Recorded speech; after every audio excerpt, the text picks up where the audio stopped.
Biggest takeaway and storyline is, of course, the fall of Shedeur Sanders, but also what are the Cleveland Browns going to do with these two rookie quarterbacks? We'll talk about that and more coming up next.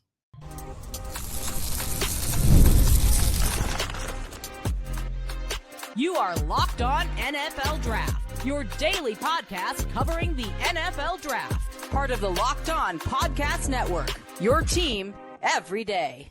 Welcome back to the Locked On NFL Draft Podcast, your daily podcast covering your favorite draft prospects, part of the Locked On Podcast Network, your team every day. I'm your boy, Damian Parson. I'm an offensive draft analyst over with Bleacher Report. That's my guy, Keith Sanchez. He's director of scouting with the Draft Network and 2019 national champions with those LSU Tigers. And as always, thank you for making Locked On NFL Draft your first listen today and everyday. Shout out for being our everydayers, guys. It's time to start recapping the 2025 NFL Draft. The biggest takeaway, a storyline. Shedeur Sanders fall, and what are the Browns going to do with two rookie quarterbacks? The best picks of the draft, and kind of the most confusing picks of the 2025 NFL Draft. But before that, today's episode is brought to you by the all-new 2025 Nissan Armada. Stay tuned for the Armada Draft Pick of the Week later in the show. Shedeur Sanders, got it. What we both had pegged and graded as a first-round pick, took a slide down the board to the fifth round, even to the point where we saw Oregon quarterback, who I think I had like a 6th round grade on, Dillon Gabriel, go before him. And the slide stopped with Cleveland. I think, I was doing the show that I was on. We kicked off day 3. It was like, all right, where should Shedeur go? And I was like, Cleveland. Still, I still said Cleveland. I was like, either Cleveland or the Raiders. I think it was the two teams I named, and then lo and behold, 5th round, the Cleveland Browns did it, and they made their move. This is going to be the biggest storyline heading into. I don't know if they got anybody pegged as selected for Hard Knocks, but it should be the Cleveland Browns at this point. Yeah, it should be. You don't have a choice. If I'm the NFL, you're getting this show, and we're going to keep that camera right there in the QB room, and we're gonna follow these QB. I don't care about anybody else in this team. They drafted Quinshawn, Dillon, Sampson, Carson Sweat. I'm like paying attention to the quarterbacks. Can you talk to us about how first the slide for you with the Shedeur Sanders, and what should the plan be with him and Dillon Gabriel now on the same exact team? Yeah, this is crazy because honestly, so we have 3 segments, right? The biggest takeaway, right? We're gonna talk about Shedeur Sanders, and the last segment is the most confusing pick of the draft. And honestly, I think they both apply, right? They both apply at the end of the day. I'm my biggest takeaway is that I am confused, right? And usually, obviously, even with my background with working in football, usually when something doesn't make sense, like surface level sense, I feel like there's a lot more to it, right? And that's what this just feels like, because I think about the Saints taking Tyler Shuck, right, and getting back up to get him in the 2nd round. I even think about the Giants drafting Jackson Dart, who I've been on this podcast saying that I think Jackson Dart is a talented quarterback. And then I think about all the guys that were taken in between, even the Jalen Milrows. It's very hard. Like, I don't know how somebody can put together the compelling case that all of those guys are rounds ahead better than Shedeur Sanders, right? Because taking a 1st round guy and taking a 5th round guy, that's you're really close to just taking a flyer on them, right? At the end of the day. Even taking Dillon Gabriel at pick 94, was it? And then Shedeur Sanders goes pick almost probably 100 picks later, right? Like that. Yeah. Tell me what, and before people say, because I heard Louis Riddick say this, and I like Louis Riddick, but I have to say I disagree with him on this one, because him and Mel Kiper, there was a clip going on SportsCenter, I think yesterday, DP, and they were going back and forth, and then Mel was trying to say that he still believes Shedeur Sanders is QB1 in his draft. He doesn't know what happened. And Louis Riddick was kind of saying, well, I think, I'm pretty sure what he was saying was that the draft has spoken, so he wasn't. And I just have to disagree with that. Like, there's no way that you watch all of those guys back to back and then say, yep, Shedeur is light years behind Dillon Gabriel. Like, that doesn't make any sense to me. So I'm and this is a podcast, right? but I'm almost lost for words. I have no explanation for this. I don't know if you probably got a bunch of text messages. I'm getting family members that I know watch very surface level football, but they can't believe that a prospect that was talked about this high has slidden down the board this much. I don't think we've had one.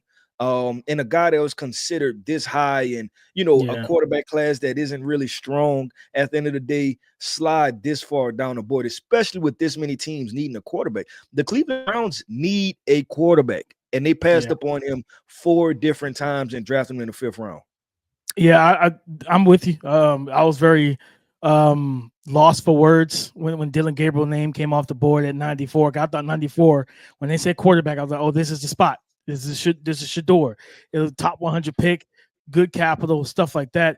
And then it was Dillon Gabriel. And I of course, I was in New York with TNT and Warner Brothers and everything for their show and their draft stream, talked to people while I was in New York. And some of the stuff I heard was that, and I've heard it from like multiple sources, that for certain teams, he didn't interview the best with because he didn't feel like they were going to draft him, or like he wasn't going to be there for their pick. He thought he was going to go a little bit higher. And I feel like, and everybody talked to who's actually talked to Shedeur said the same thing. He's a great person, great dude, great kid. I just feel like he got bad advice through the draft process and how some of the interviews might have went, but there's no way. There's absolutely no way. I'm sitting on 94 and I'm like, you're telling me you and because the fact that you doubled down and get Shedeur, well, you could have just got Shedeur in the first place and used that pick in the 5th round on something totally different, like a depth offensive lineman. There were still guys on the board on the old line. So I think this is going to be the biggest storyline. Like, I don't agree with what Louis Riddick said, because again, I don't think it's a talent thing. We talked about this on the pod before the draft. There's no way in the world you could pound the table and say Bryce Young was 1st overall, and then look at Shedeur a couple years later and say, well, because of physical ability, he's not a 1st round pick. You took a complete outlier at 1, a 5'10" with a solid arm, who's not a great athlete in terms of he's not running 4.4s. You took him 1st overall. And nobody really argued it, Keith. Like, people like, yeah, he's pro ready, and they had all the great, nice things to say about Bryce, even though physically he was the worst quarterback out of all the top 4 that was drafted. Him, Levis, A-Rich, and Stroud. Physically, he was the worst. But he had the game that made people comfortable. I'm sorry, because if you talk about drifting in the pocket and people, that's something that Shedeur does. Bryce did the same thing, but it was for 2 different things. Bryce did it so he could see over the line, find throwing lanes. Shedeur was doing it because he had pressure in his face. Like, it was just 2 different situations. So this is going to be a storyline that's going to travel. Keith, I'm telling you, the Browns fumbled themselves into ticket sales. They fumbled themselves into viewership. They fumbled themselves into some primetime games. It's some money. 1,000,000%. They fumbled themselves into some money, Keith, because the fans now are going to be enamored with who. Because for me, I'm not Kenny Pickett. I'm sorry, Joe Flacco. I'm sorry. Neither one of you are starting. Yeah, you want to know what this is, and what I realized with Shedeur Sanders. He is the Dallas Cowboys organization in one person, meaning that people either love him or they hate him. But everybody has an opinion. There's not an in-between, right? Like, when you bring up the Dallas Cowboys, if you say you're a Dallas Cowboys fan, you get 1 reaction, or 2 reactions. It's not the like, oh, okay, that's cool. It's the Dallas Cowboys. Man, me too. I'm a Dallas Cowboys, man. I remember the heydays. How about them Cowboys? That's what Shedeur Sanders is, and I think that's why it's going to drive media attention, right? Because everybody's going to want to watch the TV. They're either going to watch him have success, or they want to watch this guy fail. Hoping he fails. And I want to throw this last point out there to you and to our listeners here. The Cleveland Browns, in a sense, they fumbled themselves into some money for 2025 for sure. But remember the trade down with the Jacksonville Jaguars. They have 2 first-round picks next year. So it's like, that's why for me the plan needs to be Flacco. You can be the grandpa of the room, babysit the kids, whatever you want to do, brother. Kenny Pickett, you have no plans on this roster. It's going to be Dillon Gabriel or Shedeur Sanders.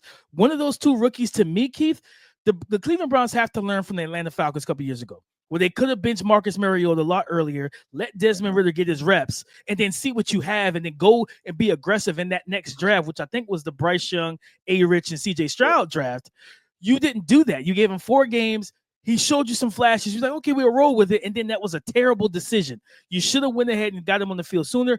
Get these young quarterbacks on the field week 1. Let them get a full season so you know what you have before you go into 2026 with 2 first-round picks. Yep, 1,000,000%. Let's do this, DP. Let's go ahead and transition, and I'm gonna go ahead and spoiler alert, DP, because I'm telling you now, my most confusing pick of the draft. I'm going to talk about Shedeur Sanders, and I'm going to explain it from a roster in depth standpoint. So, a spoiler alert, right? So, I would stay tuned this entire show if you want to hear that. But in between, we're gonna have a little upbeat, right? We're gonna have a good time, and we're going to talk about the best pick of the draft, right? We're gonna talk about the best pick of the draft. Mine is coming from round 1. We're gonna talk about those coming up next. There's nothing like the atmosphere of an NBA playoff game. Every bucket, every defensive stop, every moment feels huge. It's electric in the arena, and with Game Time, you can be a part of it without the stress of last-minute ticket hunting. Game Time makes it fast and easy to get playoff tickets, even when demand is sky high.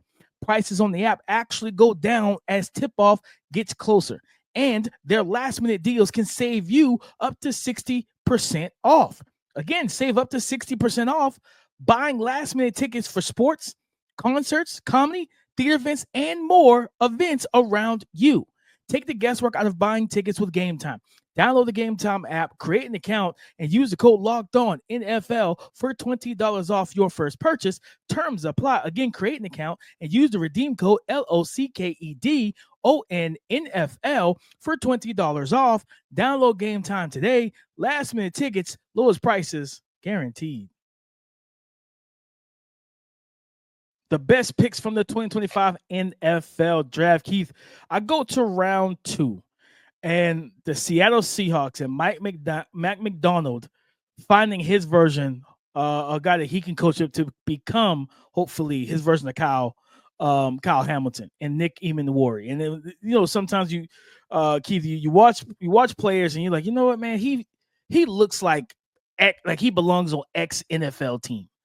And when this pick happened and they said Nick Emmanwori, I was like, this feels like a Seattle Seahawks defensive back. Like 6'4", 220, elite athleticism, height, weight, speed, length, and a guy that they don't mind coaching up. You know what I mean? It was the same thing with Tariq Woolen.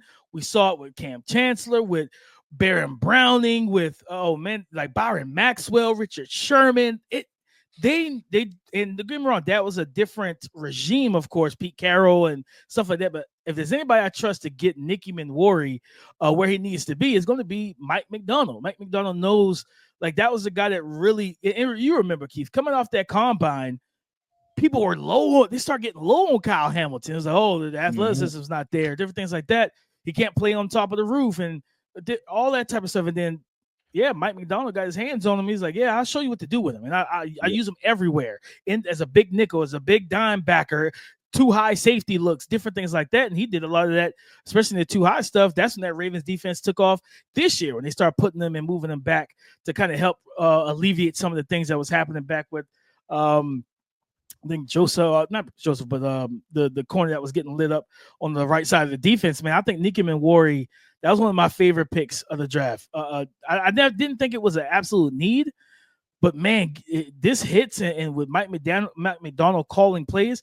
And I believe he was also at Michigan before coming to Baltimore. So I think he has some experience, I think, with like Daxton Hill during his early days in Michigan, different things like that. He knows how to use versatile safeties that can play nickel, that can play man and play zone. I really love that fit and that pick for the Seattle Seahawks in round 2.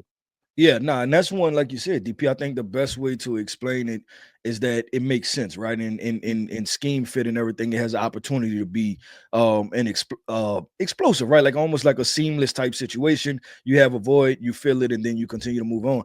DP, mine is gonna come from the first round, and it's a simple layup, but I have to go with Amari and Hampton to the Chargers, right? And you just think about Harbaugh and how he builds teams.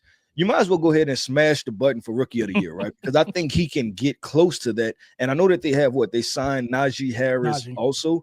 And so Najee probably gets some touches, but I think we know who Najee Harris is at this point, right? Like who he is. And I almost foresee him kind of playing the third down running back role, like kind of not scat back, but somewhat, the guy to catch passes out of the backfield, put in open space, things like that, because that's really where Najee thrived from the very beginning. So I look at Omari Hampton and I see a downhill between the tackle stumper. I look at the Los Angeles Chargers offensive line and I see a Jamari Sawyer.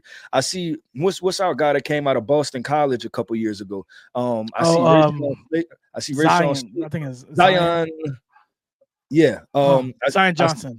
Zion Johnson. I see Rashawn Slater. I see Joe Oak. That's one of the best offensive lines in the NFL. So I believe they signed Mekhi Becton too. They got Mekhi Becton. They picked up Mekhi Becton, right? Like you talking about all five guys can straight up role grade people. Might be like you look at it pound for pound, it may be the best offensive line in the NFL. And you put Omari Hampton, a guy that is 6 foot, 220 pounds, and runs a 4.4. You give him open lanes, it's gonna be very similar to what Jonathan Taylor did with the Indianapolis Colts.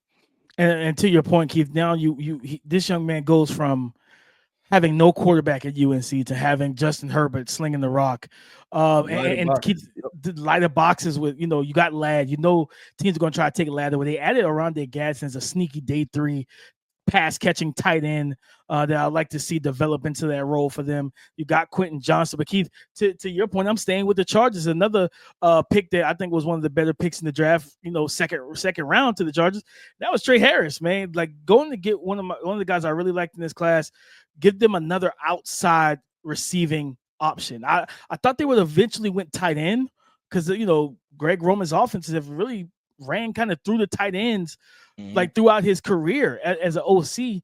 Baltimore, San Fran, things of that nature. I was like, they need a tight end, but the tight end talent started drying up started to dry up pretty quickly in round 2.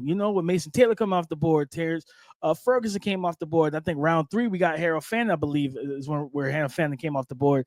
Like the talent started drying up pretty quickly. So, for me, Trey Harris comes in and like his ability to pair with both Quentin and with Ladd. I think this is going to be a really good sit. They lost Josh Palmer, so I think the floor is that he could give you what Josh Palmer can give you. A guy that could, like, with his ability to sell routes vertically, win in the middle of the field, get yards after catch. He can beat man-to-man, especially in the short to intermediate range. Ball skills, body control there. He can make those contested catches. But that's the thing that, like Quentin Johnson, we saw take a step. Our guy, QJ, took that step last year. It's like now QJ just consistently catch the ball, and you got 3 legitimate weapons and a running back in the backfield. So Omari Hampton breaks the huddle. He's like, man, I knew what it was like at North Carolina. Those loaded boxes, those 8, 9, 10-man fronts. And he's just looking at 2 high safety. Looks like, man, this is love. Like, this is love. So the Chargers, like their first 2 picks, man, home runs to me. Home runs by the Chargers. Yep, DP, and it's funny. I didn't even think about Josh Palmer as a comp for Trey Harris, but that's actually not a bad comp, right? And I think it's probably a very similar role. And then I looked at their 40 times. Josh Palmer, I believe, ran a 4.52 coming out, right? Coming out of the draft. So they're probably very similar, and they just kind of pick up and place the exact type of production in what Trey Harris can do. But DP, let's do this, man. I told you, we're going back to it. We got to have this conversation, right? The talk of the draft, the most confusing pick of the draft. I'm going Shedeur Sanders, and I'm about to break this down from a depth chart and roster wise. The Armada pick of the week is brought to you by our friends at Nissan and the all-new 2025 Nissan Armada. This week, we're highlighting the top pick from our draft, the one selection that truly stood out, the guy who showcased his strength and the power to push the Dallas Cowboys forward as we look ahead to next season. And that this week's Armada clear-cut top pick of the draft is none other than Alabama offensive lineman Tyler Booker. This guy's big, he's physical, he's nasty, heavy-duty, rugged, offensive lineman who's going to open up some plays in the running game for Dak Prescott's running backs, as well as protect Dak Prescott for the Dallas Cowboys. When it comes to the Nissan Armada, they say go forth and conquer, and that's exactly what I think Tyler Booker can do here. It's clear our top pick of the NFL draft is out here, ready to conquer the road ahead with confidence, just like you can in the all-new Nissan Armada and any of their outstanding vehicles. Take the Nissan Armada, the Rogue, or Pathfinder and go find your next big adventure. Thank you for making Locked On NFL Draft your first listen today and every day. Sorry for being our every day is the most confusing picks in the 2025 NFL Draft. Keith, I'm gonna go ahead and give you the ISO to talk about this Shedeur Sanders situation. We opened the show with it. You want to close the show out, on your part. Talk about why, well, we kind of know why it's the most confusing pick. We talked about it. You draft Dillon Gabriel and double down and get Shedeur, but kind of expound on it a little bit. Yeah, no. So I once Dillon Gabriel got drafted to the Cleveland Browns, I exited out Shedeur Sanders going there, right? And the reason why was because from a roster management perspective, how does it make sense? Because you signed Joe Flacco, right? You picked up Kenny Pickett. So you have your old wily veteran, and then you have Kenny Pickett, who was a former first-round pick that has some tools, right? Like he's not god-awful, right? And he might have been, maybe he got drafted in the first round, was worth the second-round pick, right? So there's some things there that you feel like maybe you can pull out and work with, right? Then you draft Dillon Gabriel. So you look at it, most teams take 3 quarterbacks, right? So you take 3 quarterbacks and you're like, okay, cool. Y'all must have extreme faith in Dillon Gabriel potentially being a future. Kenny Pickett can be that guy that if you pull it out of him, you have real upside, right? If you can get it to work. And then Joe Flacco will come in and teach both of those guys. Yeah. Now, when you add Shedeur Sanders to that mix, I almost want to ask, who are you going to cut? Like, which one makes sense to cut, right? Because if you cut Kenny Pickett, then it made no sense for you to really sign him from the beginning. And Kenny Pickett is going to come. They traded for him, matter of fact. I think it was traded. And on top of that, DP, he's going to be ahead of both of those guys coming out of training camp, right? Because he's been in the NFL longer. He knows what to expect. So then you get Dillon Gabriel, right? Is Dillon Gabriel and Shedeur Sanders' skill set that much different? The answer to that is no. So then I go to the last part. You have 4 quarterbacks who need valuable reps. One guy you're going to name your starter. Then you have 3 young guys competing. There are only but so many reps. So when are you going to get ready in training camp? Who's going to, like, the OTAs and everything like that? How are you going to take those snaps to get everybody ready? How are you going to get a proper evaluation? So are we going to fast forward to August and then Dillon Gabriel, Shedeur Sanders is now cut? Yeah. What sense does that make? And I think I look at it from I'm trying to understand the why. And it's like, oh, you draft one of these guys to trade one of them? Like, where are you going with this? And honestly, outside of this conundrum, I thought the Browns killed it in the second round, getting Carson Schlesinger and Quinshawn Judkins, 2 like staple pieces for offense. I just didn't understand the doubling down on Dillon Gabriel and Shedeur Sanders, because what are you going to get out of that? And how are you going to split those reps up? You bring Shedeur in, there's going to be a lot of hot talk about him and production and what he's going to do and things like that. You're asking yourself for a whole bunch of confusion at the end of the day. Yeah. No, that's exactly that's what it is right now. Everybody who is rooting for the Browns, all their fans, are utterly confused about what the plan is going to be. And that's why I said at the end of the first topic, Kenny Pickett is the odd man out to me. Like, I'm gonna keep Joe Flacco to be the veteran in the room, right? Because I said this on I think it was Saturday. You watched the Steelers draft Kenny Pickett. You faced Kenny Pickett, I'm pretty sure, at least once during his tenure in Pittsburgh. You know what he has to offer. So it's like, I'd rather go ahead and say, hey, Kenny, appreciate you. You know what I mean? Like, what we need you as a camp arm, because we got too many camp arms. We got too many arms to try and figure out who can throw or who's going to have the reps to throw during training camp. Like, I'm gonna tell you right now, rookie minicamp, which will be probably in a couple weeks, probably 2 weeks, after the draft, Keith. Oh yeah, all eyes are going to be on the beat reporters, the local beat reporters. Well, what's going on with how did the rookies looking? Even though it's not some high octane practices, they're learning the playbook, learning the system, learning the calls and checks and everything. They're just learning how to be a pro at that point. But people are going to be wanting to know what's Dillon Gabriel doing, what's Shedeur Sanders doing? Because Keith, I promise you, either one of those guys hit the ground running, get into OTAs, keep running, get into minicamp. They find their stride and they're just striding it out. Now you're talking about, okay, well, maybe we give their young guy, whether it's Dillon or Shedeur, majority of the reps in training camp, right? This going to be a weird QB competition, but Keith, more confusing picks for me, Keith. Denver made 2 of them. Okay. Denver, we all knew Denver needed a running back. Mari Hampton was not the guy in round 1. He went to the Chargers. That's crazy. The guy that we had, like, if he didn't get the tight end, it was going to be a Mari Hampton. No, he ends up in your division. Hate to see it, right? You hate to see it. So they went RJ Harvey, and we both like RJ Harvey. And I'm confused because it's like, are you, what's the role for RJ Harvey in this offense? Because you're not, I don't view RJ Harvey as a bell cow running back. You know what I mean? Yeah. Like I view him more of a change of pace guy for your offense.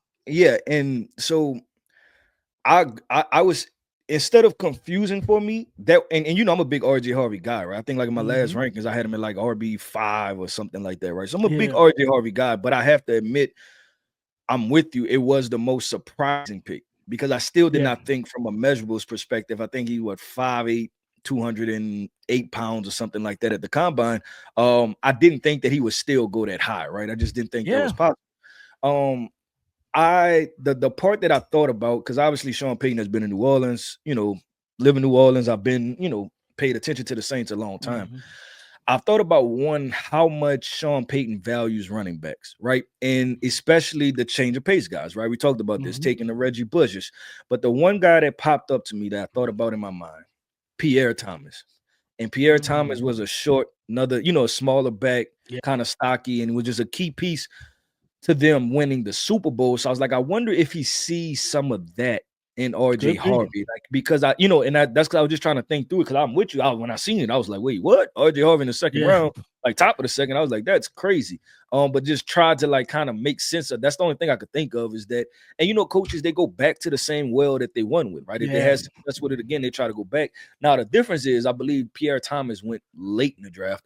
You know, it's like a draft steal, and RJ Harvey, you took him in the second round. So he was RB5. He was RB5 off the board, man, ahead of Caleb. You know, couple picks above Caleb Johnson, Bashul Tootin, Cam Scatterboo, Jarquez Hunter, Dylan Sampson. There were backs that I feel like just fit that number one running back role a little bit better than RJ Harvey. So like the if they got him, if they said, listen, we're gonna get another receiver in round 2, and that was go to my point. Their next pick in the third round was Pat Bryant, and I was just like, okay, you got Cortland Sutton, you have Troy Franklin, you got Marvin Mims, speed guys, right? Like the slots, manufactured touches, stuff like that. And I looked at Pat Bryant, I was like, Pat Bryant, you know, doesn't have a lot of speed. Route running is good for what he runs, but he doesn't create a lot of sustained separation. And it's like, okay, you already got a guy, a big body, like physical receiver that is Cortland Sutton. I think the chemistry between him and Bo Nix, you can't get rid of him. That's Bo Nix's favorite target. You gotta let that ride, right? So roll with that. Pat Bryant went, Keith. These some names, the names that he went before. This is why it's like confusing me. Jalen Noel, Savion Williams, Ty Felton, Shamir DK, Dante Thornton. He should go before Arian Smith. That's another one I'll get to. It's like Jalen Lane, Jalen Royals, Io Manning.